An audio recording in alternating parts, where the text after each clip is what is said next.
The Agenda with Steve Paikin is made possible through generous philanthropic contributions from viewers like you. Thank you for supporting TVO's journalism. Is it Vladimir Putin's war or Russia's war? And where did Ukraine find such astonishing courage? Tonight, Pulitzer Prize-winning historian Anne Applebaum is with us with answers to such questions. Then, 2 years into COVID-19, the death toll continues to rise every day. We'll assess how reliable the numbers are and whether it's in fact been far more deadly than believed. It's Tuesday, March the 15th, and that's next on The Agenda.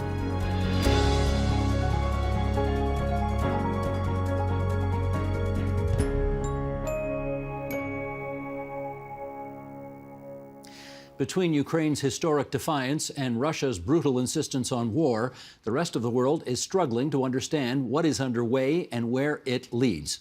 To date, all attempts at mediation have failed. Anne Applebaum is a Pulitzer Prize-winning historian and staff writer for The Atlantic, who's written several books on Russia, Ukraine, and Eastern Europe in the 20th century. Her most recent book is Twilight of Democracy: The Seductive Lure of Authoritarianism. And she joins us now from Washington, D.C. And Anne, we are delighted to have you back on TVO here. How are you managing these days? I'm fine. I'm a little overwhelmed, but I'm fine. Thank you. I understand why you and so many others are overwhelmed at the state of the world these days. I want to start by reading something that you wrote earlier this year, and then we'll come out of this and chat. You did write, in fact, the best time to give Ukraine more significant military support would have been 8 years ago, or 5 years ago, or 3 years ago. If the U.S. had done so, then there would be a lesser threat or no threat of Russian invasion now, because Putin would calculate the risks differently. But Americans didn't step in, because President Barack Obama never took Russia seriously, because Trump was on Putin's side in the global contest between autocracy and democracy, and because Democrats and Republicans alike have had other things to think about since Biden took office. Now, time has passed a few months since you wrote that, and I'm wondering whether you regard it at all differently. Might things be different now had Washington taken different decisions over the past many years? Yes, I do believe things might be different now if Washington had taken different decisions, and not only in Ukraine. Our failure to react when Russia annexed Crimea, at least to react with sufficient force, our failure to react in the years earlier when Russia invaded Georgia, our failure to react when Russia murdered people in Berlin and London and Salisbury, used poisonous chemicals to attack people in the street.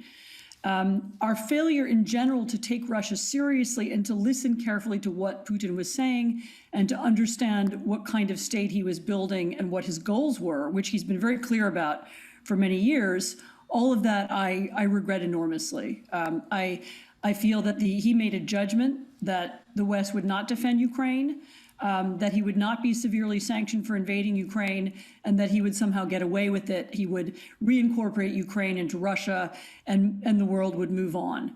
Had he not made that calculation, had he been more afraid either of a military response or of a different kind of economic response or response in other spheres, he might have acted differently.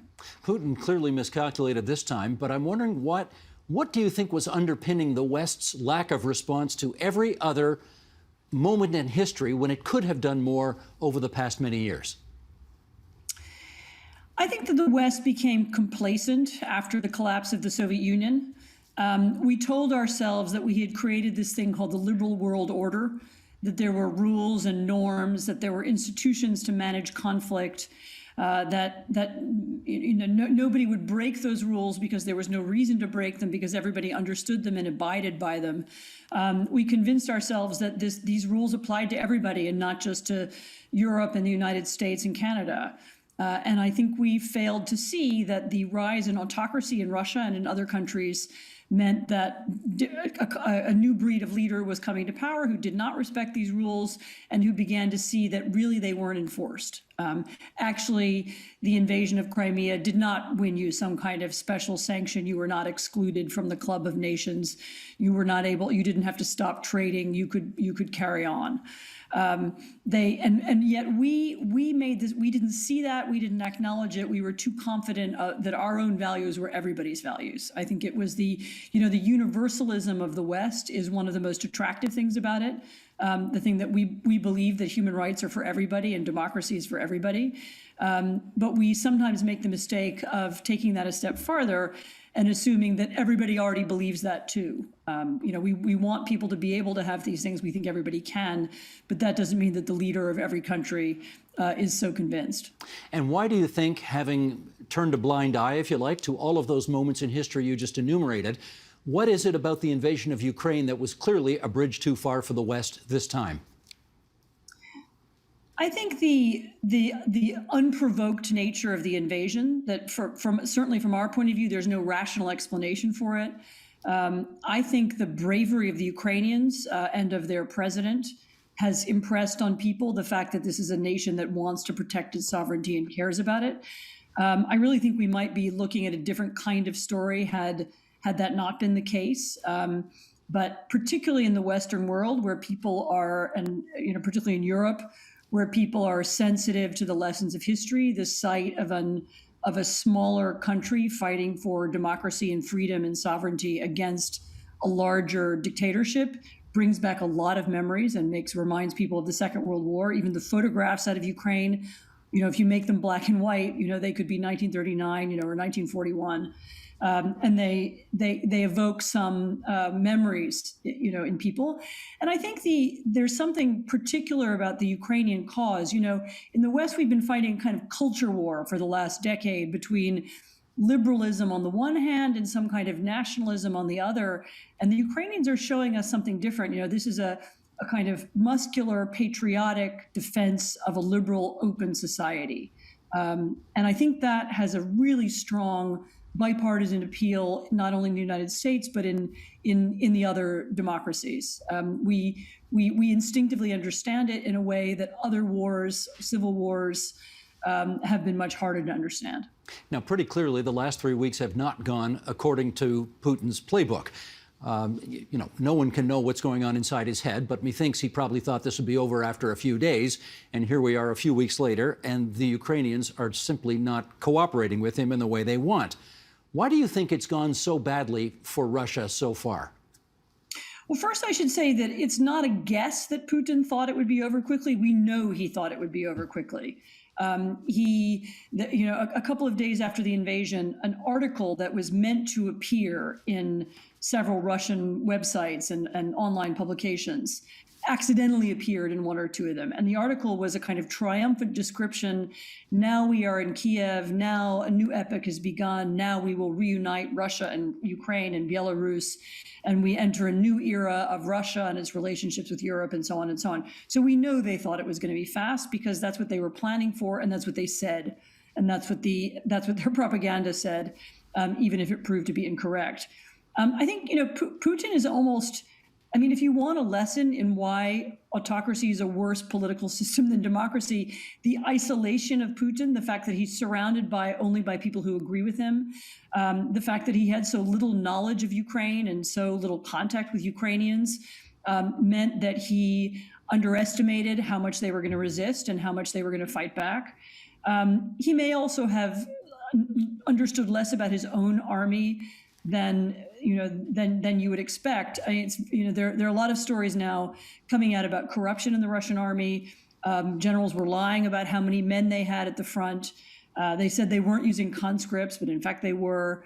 They may not have been maintaining their vehicles the way they were supposed to do. So there were a lot of things that were not told to Putin or not conveyed to him because he was not interested in hearing bad news. And he himself is untransparent, and he's surrounded by untransparent institutions. It's not clear who has any influence over him, who has a formal relationship with him. And he made the mistake of guessing wrong. Well, in fact, we've got some other examples here of some curious decision-making. For example, he's asked China to help out militarily for some equipment. He apparently has looked to Syria and Libya for mercenaries to help. There are suggestions that 8 generals have been removed from their positions, 2 senior FSB intelligence officers arrested. How much of this do you think we can take at face value, and how much of it is the fog of war? Some of it is the fog of war. I mean, we don't really know, whereas we do know, by the way, what Putin says about himself and his goals, which are very clear. We don't know that much about what he really says to China. And it isn't clear to me yet that this Syrian part of the story is anything more than propaganda.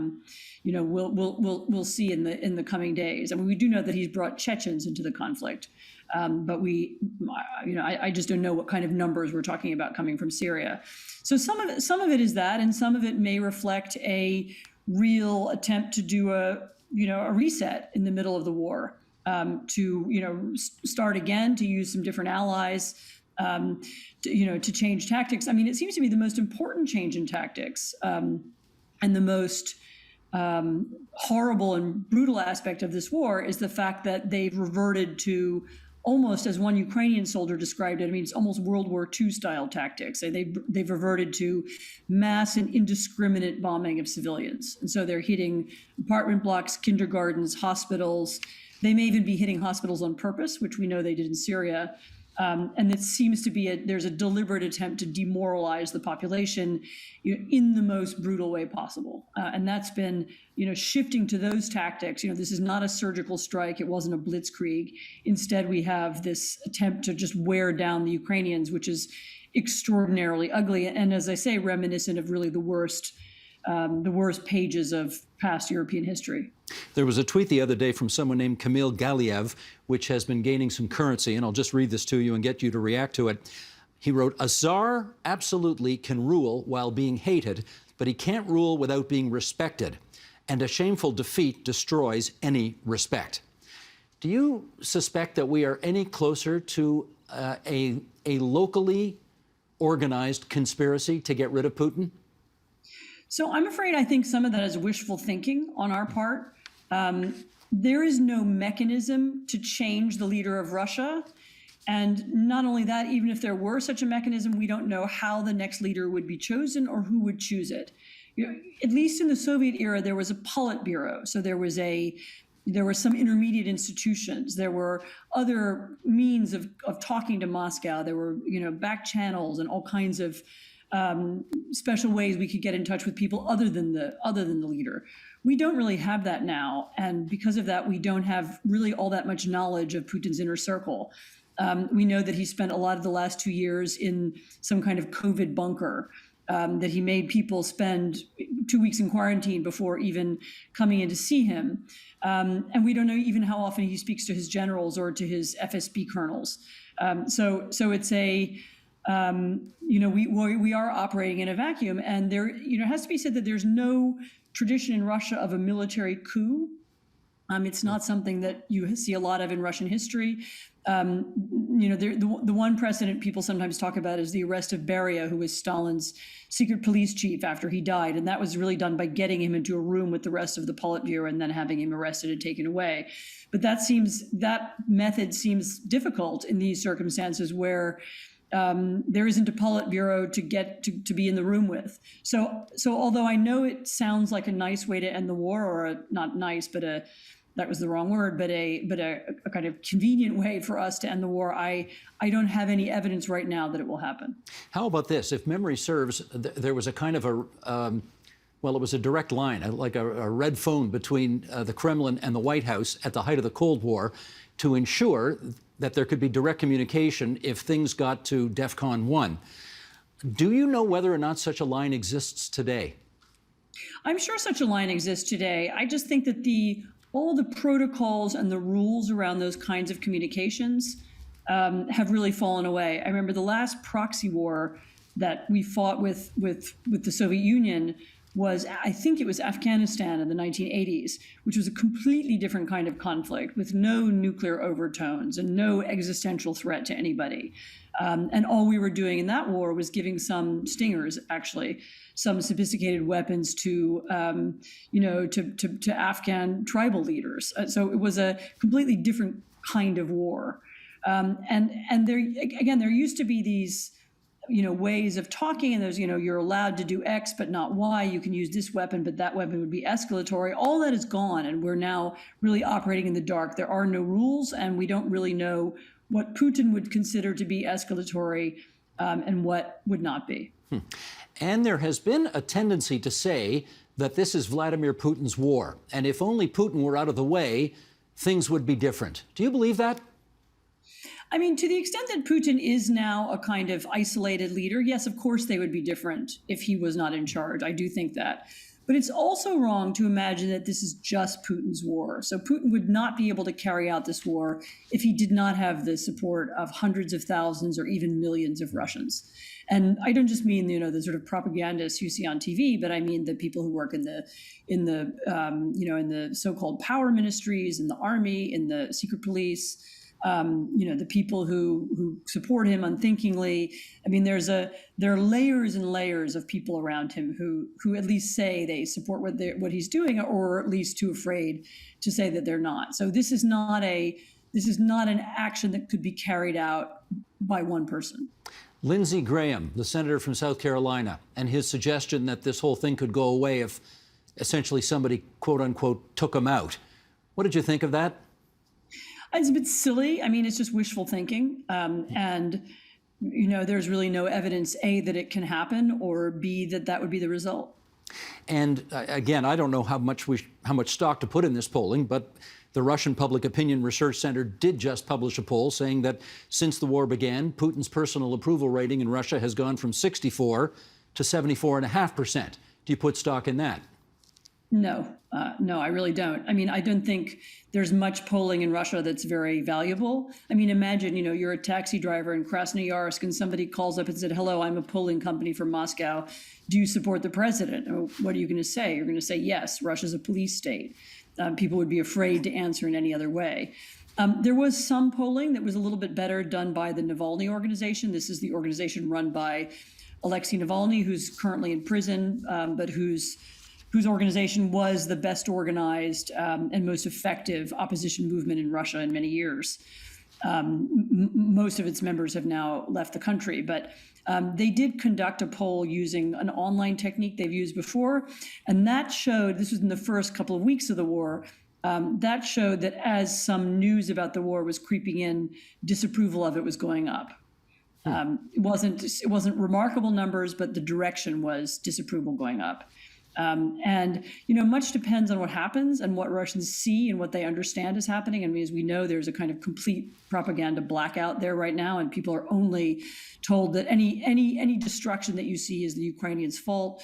The Russians are only aiming to hit military targets.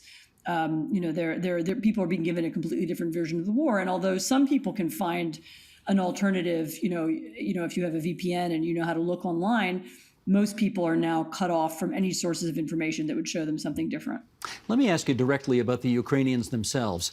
And that is there something, and you've written so many good books about Ukraine's history, and is there something in Ukraine's history that would explain the astonishing bravery against all odds that Ukrainians have shown thus far?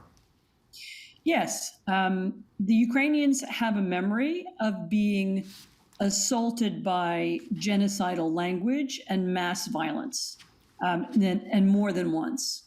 The piece of their history that I wrote a book called Red Famine, that was a description of the Ukrainian famine of 1932 and 1933, which was the cumulated effect of Stalin's paranoia about the Ukrainians. Interestingly, it has some parallels with Putin's paranoia about the Ukrainians. He thought of them as a kind of existential threat to power in Moscow. And he organized an artificial famine. Food was taken away from Ukrainians and confiscated. So this wasn't anything to do with the weather or insects or anything like that. And very close to 4 million people died. Then in the wake of that event, there was an attack on the entire Ukrainian intelligentsia and leadership. So writers, artists, poets, museum curators, university professors, even the Ukrainian Communist Party was decimated. So the memory of mass violence and the understanding of what it's like and the knowledge that it could be directed at them again is what's motivating people. And I should say that to my utter horror and to the horror of anybody who knows the history of this region, what the Russians are doing in the few towns that they have managed to occupy looks a lot like what the Red Army did when it occupied new territories in the 20th century. So we're hearing reports of mass violence, the arrest of, mayors of towns, people being, killed for no reason, cars being shot at, the use of mass violence and terror in order to terrorize the population, to remove its leadership, and to subjugate it. This is something that we've seen in that part of the world over and over again. And it is a horrifying, horrifying piece of history to be forced to repeat. If we were having this conversation many, many decades ago, my next question about Ukrainian nationalism might have been answered by you differently than I suspect the answer you will give now. How has it changed over the intervening decades? So the important thing to understand about modern Ukrainian nationalism as it's embodied in the current state and the current leadership is that although I don't think anybody ever uses this language in Ukraine, it's a kind of civic nationalism as opposed to an ethnic nationalism. And so what Zelensky represents, the president of Ukraine, who is of course Jewish, he represents an idea of Ukrainianness that can encompass both Russian and Ukrainian speakers. He himself is a native Russian speaker, and he's from a part of Ukraine that is mostly Russian speaking. It can include Jews. It can include people of other faiths. Anybody can be Ukrainian as long as they are loyal to the nation. And in this case, the modern definition of that means that you believe in Ukrainian democracy and you believe in Ukrainian integration with the West. So the idea of the nation has become bound up with that, bound up with the idea of democracy and bound up with the idea that we are not Russia. Not that we are not Russia in an ethnic sense, but that we are not an autocracy. We don't want kleptocracy. We want to maintain some greater freedom of speech. We want to be able to trade with who we want to trade with. And we will also, of course, we want our sovereignty. And if you believe in those things, then you're Ukrainian. That's a wider definition of nationalism than one you might have found really anywhere in that part of the world 30 or 40 years ago.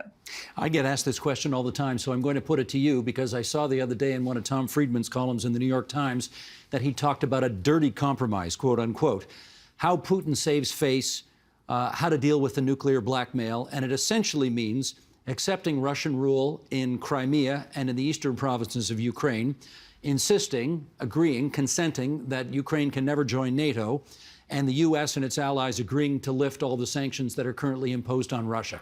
Do you see that as a way out of this? I mean, there are a number of agreements that I can imagine people coming to as a way to end this conflict, but they are all have to be predicated on a Ukrainian victory. In other words, the Russians have to withdraw their troops. They have to end the war, and they have to pull them away, and they have to stop fighting.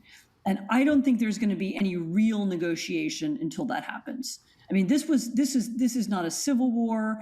This was not a conflict that had where both sides are somehow responsible. This was a brutal attack by Russia, and I don't think the Ukrainians are going to negotiate until the Russians are out. And at that point, there may be things they can agree to. I mean, the one point about, NATO is a kind of red herring, I think.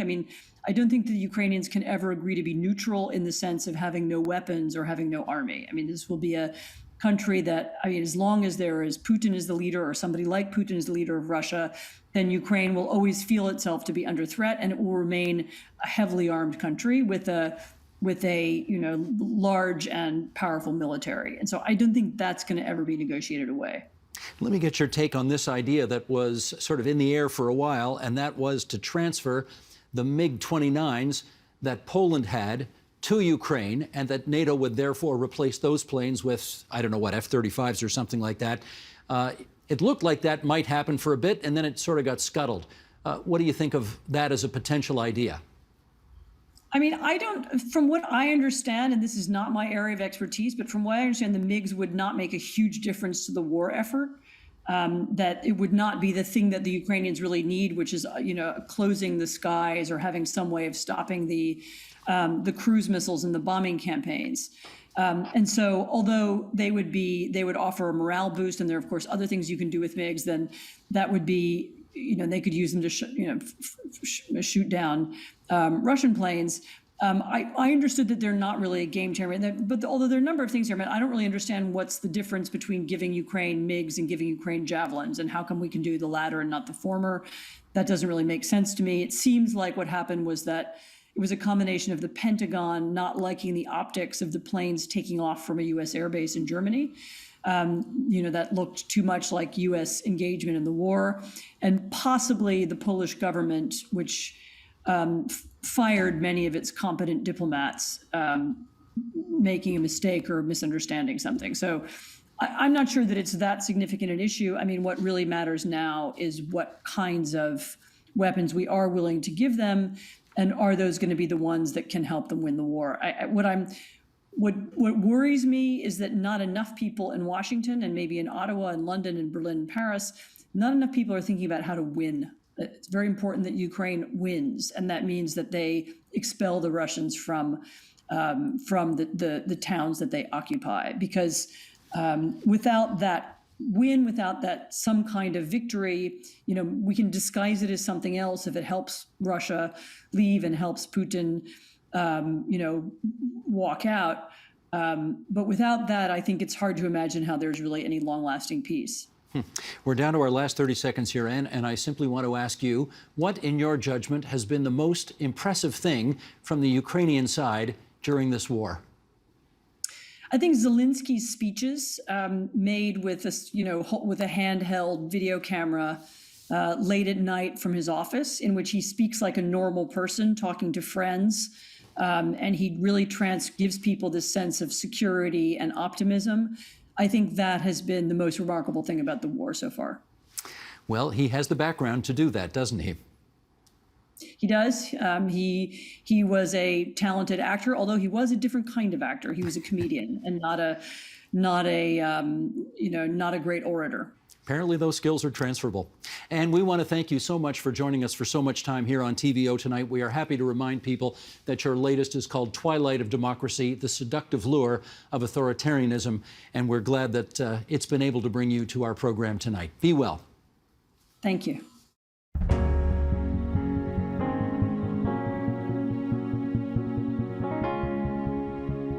The global death toll from COVID-19 topped 6 million recently. That, according to the World Health Organization. It is a staggering figure, but it might also be a massive underestimate. Let's find out more as we introduce our guests from furthest away to closest to our studio, starting in London, UK, with Sondra Solstad, senior data journalist at The Economist. In Ann Arbor, Michigan, Brahmar Mukherjee, chair of biostatistics and professor of epidemiology at the University of Michigan, and a member of the Technical Advisory Group on COVID-19 Mortality Assessment at the World Health Organization. And in Sudbury, Ontario, Tara Moriarty, infectious disease researcher and associate professor at the University of Toronto, and lead author on the Royal Society of Canada's report on mortality in Canada during the COVID-19 epidemic. It's good to have you three on our program tonight as we sort of look back 2 years ago this week to, something that changed everybody's lives rather significantly. Brahmar, I wonder if I could start with you, because we're going to show a chart in just a second that distinguishes between what they call official COVID deaths and excess COVID deaths. So let's start with a definition. What's the difference between those two? Yeah, so official COVID deaths are what you see in your favorite tracker, be it the Bing tracker, be it New York Times, be it the Our World in Data. These are deaths that are reported by Ministry of Health in different countries, official statistics departments. Different countries have different convention about who releases these numbers. So these are usually following and attached to a positive SARS-CoV-2 test, and sometimes there is a lag between reporting of deaths.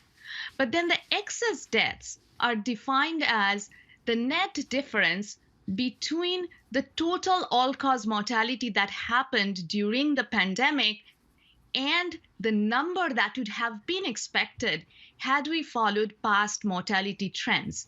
This is sort of a global summative measure of what happened to human mortality during the pandemic period. So the official deaths are COVID-related deaths that are mapped by released officially, and the excess deaths, it's sort of like a total toll of the pandemic.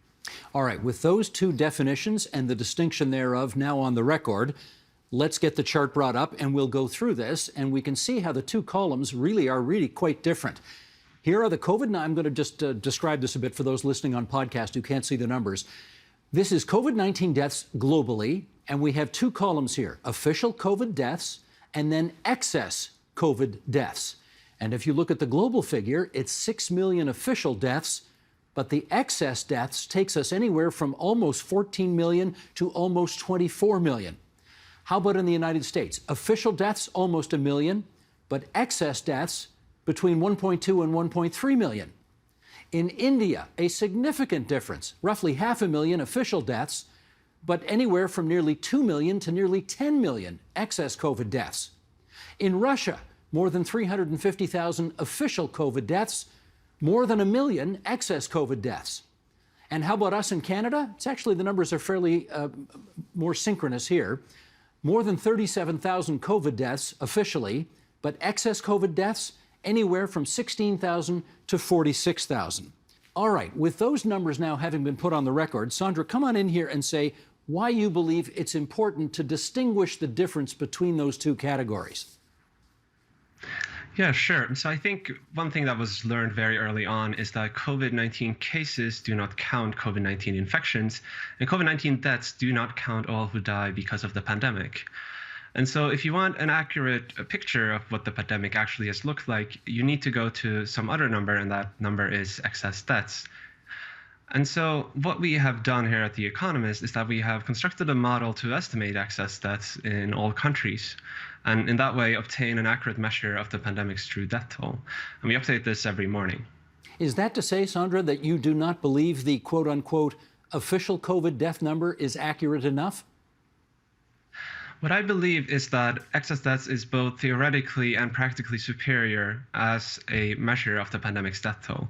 And I say that meaning that practically, it is unfortunately the case that in poor countries, testing is very limited. And that means that you will only capture a very small number of those who die of COVID-19 in the official death toll. Even in very rich countries, you see a difference between the number of people captured in excess death tolls and the number of people in the official death toll. Now, conceptually, there's also this difference, which is that excess death also captures things like overburdened hospitals and people not seeking healthcare, which is part of the pandemic and should be counted as such. Okay, understood. Tara, let me bring you in here at this point, and let's focus on the Canadian situation. And I wonder, because I know we've had great debates, even on this program, about what constitutes a death from COVID-19 versus with COVID-19, all of that. In your judgment, what comprises a COVID-19 death? Well, this is a difficult question to answer because a lot of people may die prematurely because, for example, say they have an underlying health condition and COVID-19 infection accelerates their death. So the two together work together to make the person die sooner than they would have normally. So it's actually very hard to distinguish between deaths with and of COVID. And what you really need to do is determine that statistically almost after the fact. So if you report all of your deaths as recommended by the World Health Organization, the Public Health Agency of Canada, then you would report all deaths. Sorry, my cat's going to join.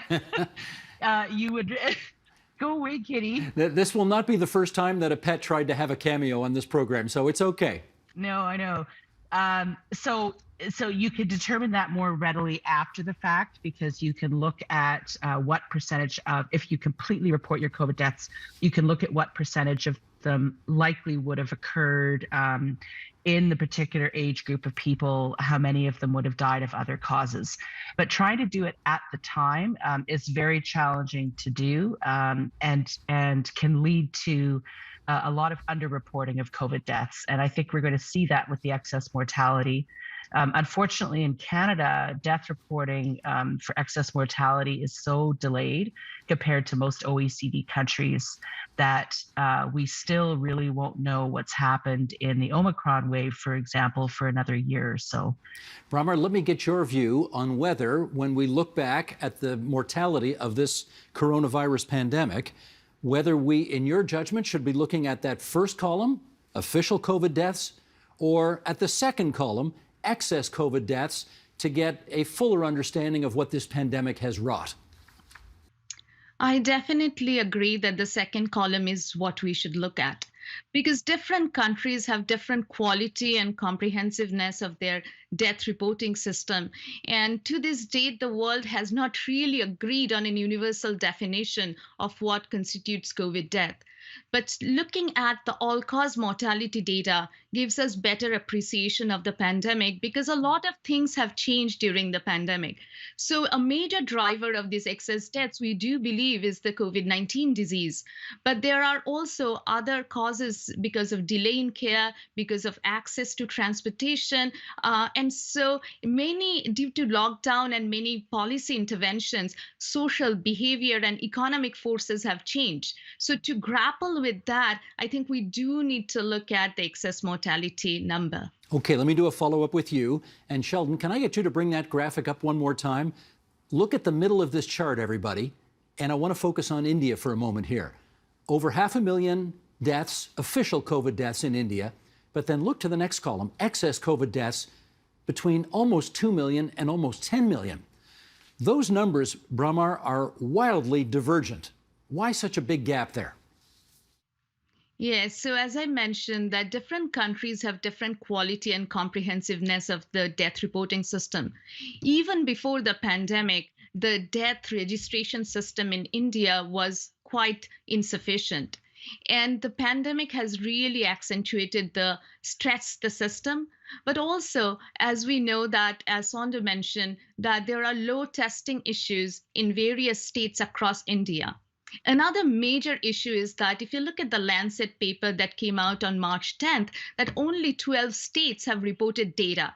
So we are reliant on it. That number, that interval that you see is very wide, because there is not accurately reported all-cause mortality data over months in various states of India. That really necessitates that we have a strengthened vital registration system across the world in order to really quantify the deaths. But if you think about the second wave in India, a lot of deaths happened outside hospitals in rural areas. They were never recorded. So the 500,000 reported deaths is a gross underestimate. And any meta-analysis is saying that the actual toll is at least 5 to 8 to 10 times more. All right, Sheldon, let's bring the chart up one more time, because I want to focus on Russia this time. And again, we have a situation, Sondra, I'll put this to you. 4 countries down. Russia, 353,000 and change official deaths. And then again, a wildly divergent number of much more than 1 million, between 1.2 and 1.3 million, for excess COVID deaths. And again, can you give us some understanding of why these numbers would be so divergent? Yes, sure. So Russia is actually a case where we have excellent data coming from the statistical services in that country on overall mortality. Now, for one reason or another, the official death count is way lower than that. Now, this is probably in part testing, as it is in many countries, but also a number of people, and including one researcher, has recently questioned some of the statistics of the country, pointing out that the variation you see in it is very unlikely to appear in natural numbers. So to put it bluntly, in 1 week last year, the numbers varied so little that you would only see that in a comparable process every 2,400 years. And so that points to something nefarious perhaps going on. Such as? Such as maybe some countries don't want to report the official death toll and instead prefer to have, or don't want to report an accurate death toll and prefer to have a lower, perhaps more politically expedient number. More politically expedient for their domestic audiences? Is that what you mean? That would be the suspicion, yes. Okay, gotcha. Tara, okay, let me get you back in here. We mentioned in the intro, you're the lead author on the Royal Society of Canada's report on mortality in Canada during this pandemic. Tell us, in your judgment, how Canada has fared.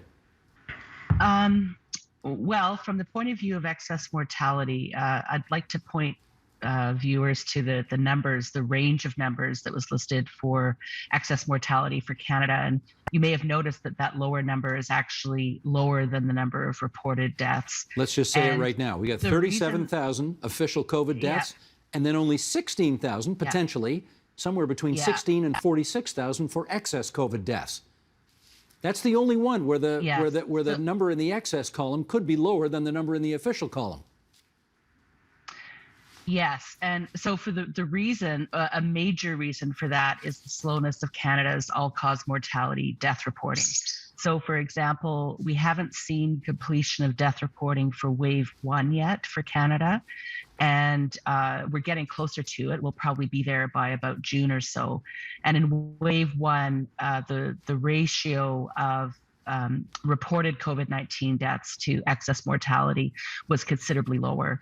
So I think what we're going to see for Canada is that over a couple of years, we're going to see the lower bound of that excess mortality graph or number rise considerably. We still don't have a lot of all-cause mortality reporting, even for wave 2 yet in Canada, and it's really hard to estimate where we are with excess mortality past the first wave, honestly. And related to the point about people dying in their homes, there was a study of cremation data in Ontario for the first wave that looked at excess mortality via cremation data, and found that the majority of excess mortality in Ontario in the first wave was actually in people's homes, not hospitals and not long-term care, and that pattern has continued. So we do know there are a lot of people who aren't making it to hospital who are dying at home, whether by choice or because they don't know to come into hospital, they're avoiding medical care. And certainly for the first and second waves, based on seroprevalence data, it looks like all of excess mortality was COVID-19, at least in 2020. But we really don't have good enough numbers in Canada really past November of 2020 to really form firm conclusions about a lot of this. And I think we're going to find out over a couple of years that that the epidemic has had quite a bit of a higher death toll than we expected. Tara, I have to do this follow-up, and I'm really trying not to sound like a smart aleck when I ask this question, but we're a G7 country, for goodness sakes. We fancy ourselves as having one of the best healthcare systems in the world, and certainly with an ability to report on what transpires in that healthcare system. How is it possible we're still 3 waves behind in our reporting of what's transpired? 2 years behind, not even 3 weeks. It's Canada's death reporting system. It is not particularly digitally integrated. It has fallen far behind. It has the slowest death reporting rate among OECD countries. We don't have legal requirements that deaths be reported in a timely fashion nationally. We're still doing it by fax and mail. It's ridiculous. And this has been known for a long time, but the COVID-19 epidemic has really accentuated the problem with death reporting in this country. There are other things that Canada actually tests a fair bit less per capita than major high-income, medium and large OECD countries. And really within this country, the only province that tests and reports deaths as would be expected and in a timely fashion, it would be Quebec. So we have excellent data coming out of Quebec in Canada, but largely for the rest of the country, we are missing a considerable number of expected reported COVID-19 deaths based on case estimates. And we have a problem outside of Quebec in Canada. One more fast follow-up. Why would Quebec be any better than everybody else? Well, Quebec, probably about 20 years ago, started centralizing and really improving its health data reporting in general, not just reporting of deaths. So they've been doing this for a long time. They took that modernization leap about 20 years ago, or started it, and they're excellent at doing that. The other thing is that Quebec also does postmortem testing on people. They do COVID-19 testing on people who might have died at home, for example, where something looks like a COVID-19 death, and they want to test because the person hasn't had access to testing before they died. Other provinces don't do that. And so even if someone dies at home of something that looks like COVID, probably is COVID based on, other people in the home being infected, they won't be tested tested and that death won't be reported as COVID-19. And that's a major problem. Gotcha. Bramar, when you are doing your modeling, where do you get your information from? So there are different components of the model. So I defined excess mortality as a difference of two quantities. And one number was that what is the observed all-cause mortality? And different mortality databases, human mortality database, the world mortality database, the global data health exchange, there are several data sites which actually releases these observed all-cause mortality data. But then there are also missing data because many countries do not report it. Many countries do not report it at the time and space resolution that you'd like it to be. So there comes models in order to get to that estimated all-cause mortality data or excess mortality data, and Saunders Group and others have done a lot of detailed work. But then you also need, for what you do expect, had the pandemic not happened, for that piece of forecasting, you need historical past trends of good, maybe last decade of mortality data with secular trends and seasonal trends so that you can predict what did you expect if the pandemic did not happen. And then you take a difference of these two counterfactuals to come up with the number. So if we have good data, that's much easier than to model your way out of bad data or data paucity. I understand. Obviously, some of this requires you, therefore, to use your education, your background, your training to do informed speculation. And for that reason, I guess I've got to ask, how confident are you that you actually get to, quote unquote, the truth at the end of the day? So this is a very important question for any statistician or modeler to understand and or to be able to answer, that there is always uncertainty estimates. So you saw that in your second column in the graph that you showed that there is a range of intervals. People make different choices with respect to their models. For example, the Lancet paper that appeared on March 10th with a worldwide estimate of excess mortality used 6 different models to get at those expected counts had the pandemic had not observed, and takes a weighted approach or an ensembling approach to make these estimates robust. But that's why we provide a range, because we are not absolutely certain. But even the lower bound of that range is enough to show you for some countries this underreporting has been huge. But of course, we build models, but we do a lot of sensitivity analysis with respect to choice of models as well. Sandra, let me follow up with you. When you are doing your mortality modeling and you are taking into account all of your training, your statistical education, and so on, what factors do you take into consideration to make sure you're getting the best possible result? I think one very important thing is to be very humble and to realize that you are operating in an environment where, in many cases, there is very little data available. And then the only truthful and honest thing you can do is to give a very wide range, like we did for India, and you saw previously. In other cases, you can be more confident in places with good data, such as, say, the United States or countries in the European Union. Now, I think also a key thing is to always test your models. So to come up with these estimates, we tested a range of different models and then compared them to each other and picked the one that performed the best. And we did that by looking at how well it performed if you took some of the data and then used that to train a model and then predicted on some other data that this former model hadn't seen. And in doing tricks like that, you can come up with a good sense of how well your models will do once it is applied to the real world data. Now, do I have this right that you at The Economist like to use machine learning in helping you get to your estimates? Is that right? That is correct, yes. So we tried many different approaches, and we found that machine learning was the optimal approach in this case. Now, the reason is quite simple, which is that these new tools allow you to be very, very flexible. So you could have things like deep interactions, meaning that one variable might influence the ultimate outcome through some other variable, through a third variable, and so on and so forth. And that makes the models more accurate. So in a concrete case, you could imagine something like the testing rate being important, but also in relation to the test positivity rate. And that might in turn be especially important in a country with a very young population or a very old population or some other such variable. And there is where machine learning tools come really in handy. All right. Conversely, Bramar, I gather you do not use machine learning. You use more traditional sources and methods.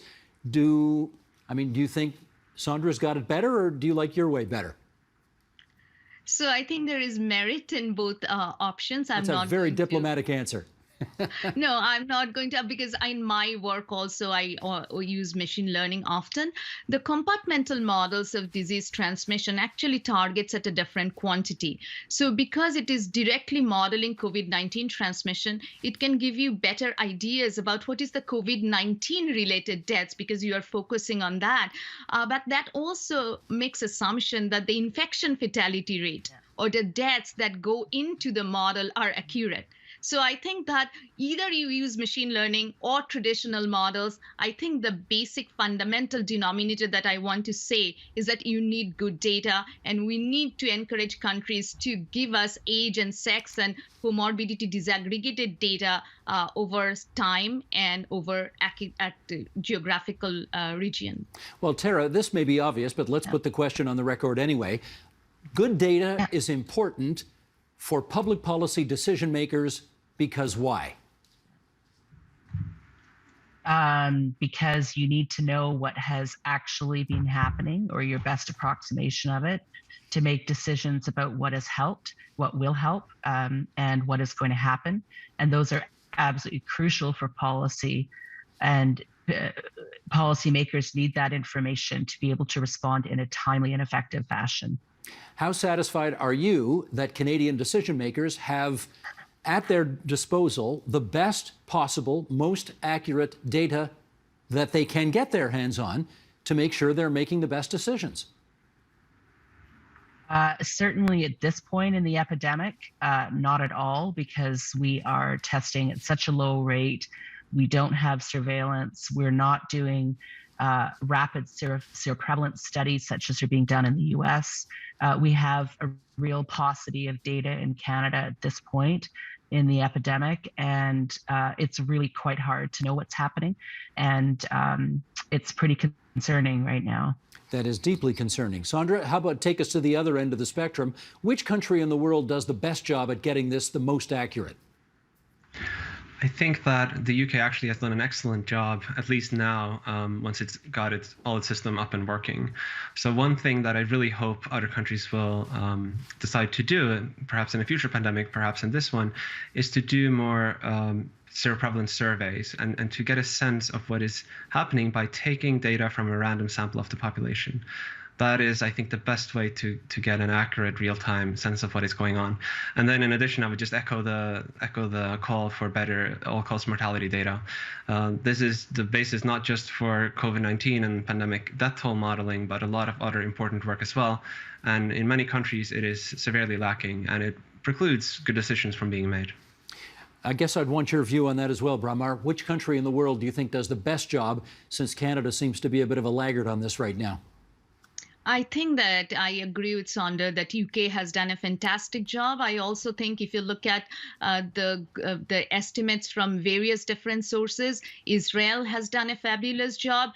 Denmark has done a good job. I think that the countries which have integrated data system and universal health coverage through either it is through a government agency or a medical insurance system which has a huge coverage throughout the country, where the data, different types of data crosstalk, like the sequencing data and the testing data and the clinical outcome data are immediately being linked and reported. Those are the countries where you do not have to go map back the cause of death. And I think that they have done a fabulous job. That really underscores that the need for integrated and robust public health data systems. We've just got a couple of minutes left here, but Bramar, I would be interested in your views on, for those countries that are laggards in this, and apparently we're one of them, what can they and we do to up our game?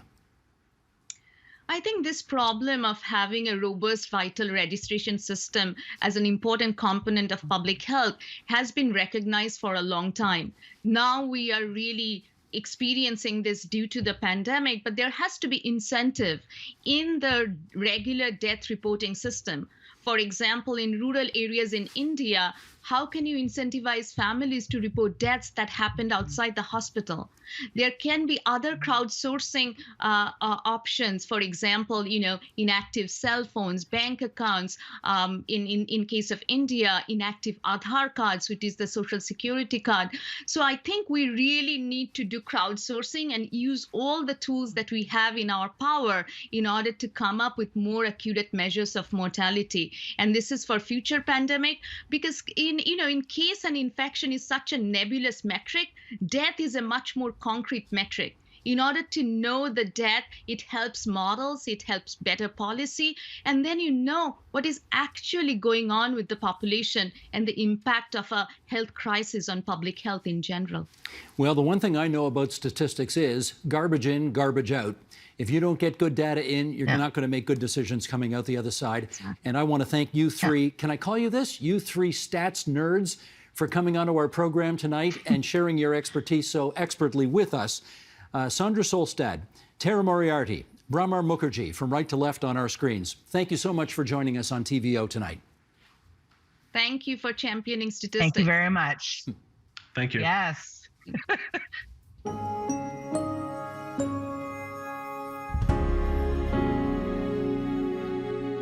And that is the agenda for Tuesday, March 15th, 2022. Yes, the Ides of March. It was 2,066 years ago today that Julius Caesar took a walk into the Senate House that he probably wishes he had not taken. And what did Wayne and Schuster say? I told him, Julie, don't go. Anyways, moving on. The First Lady of Iceland is a Canadian. She's an expat. Her name is Eliza Reid, and we'll speak to her tomorrow about her adopted homeland and why it's consistently ranked as the best place in the world to be a woman. I'm Steve Paikin. Thanks for watching TVO, for joining us online at tvo.org, and we'll see you again tomorrow. The Agenda with Steve Paikin is made possible through generous philanthropic contributions from viewers like you. Thank you for supporting TVO's journalism.